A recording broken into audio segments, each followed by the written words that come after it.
Alright, let's dive into the buzz around Google's upcoming Pixel 11 lineup.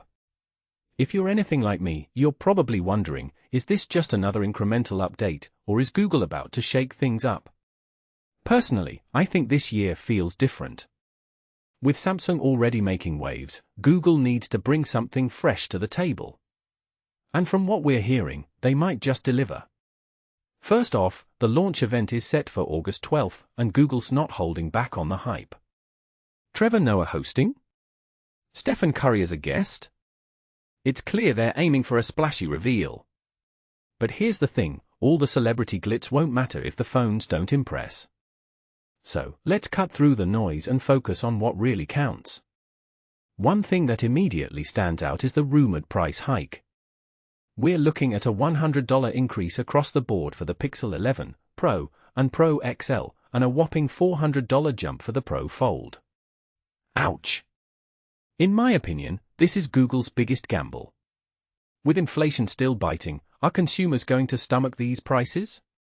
What many people don't realize is that Google's always positioned itself as a more affordable premium option.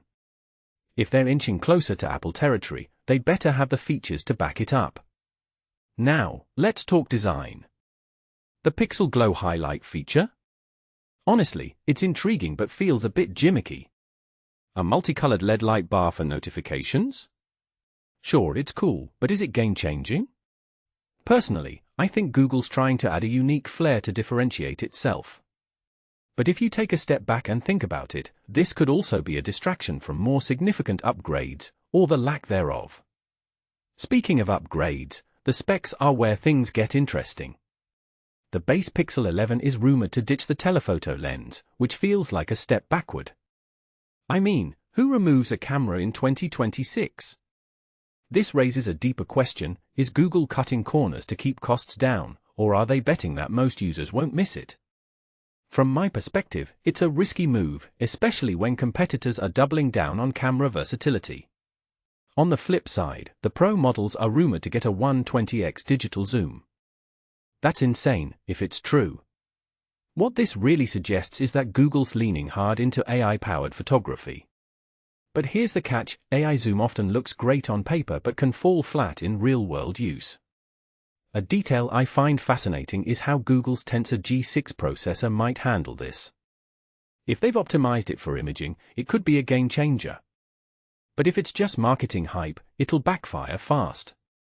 The Pixel 11 Pro Fold is another wild card.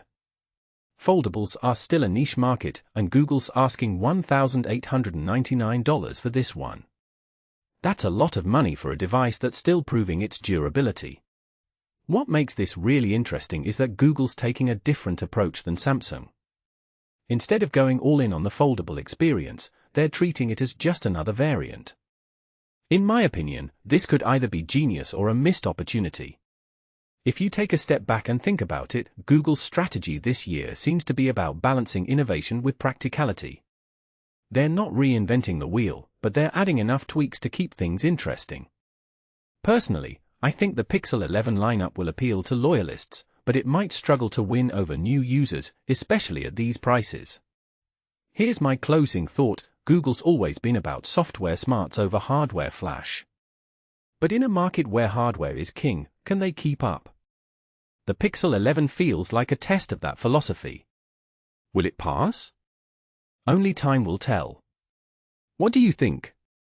Are you excited for the Pixel 11, or is Google losing its edge? Let me know in the comments below.